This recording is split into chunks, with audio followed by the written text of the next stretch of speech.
You ask Tiger to solve. This deals with linear equations with one unknown.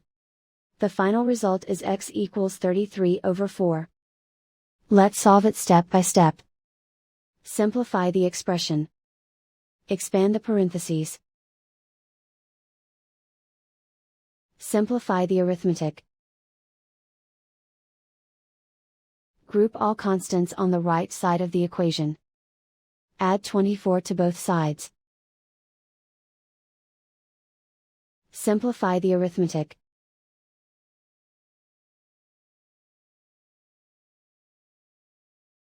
Isolate the x. Divide both sides by 4. Simplify the fraction. And so the final result is x equals 33 over 4.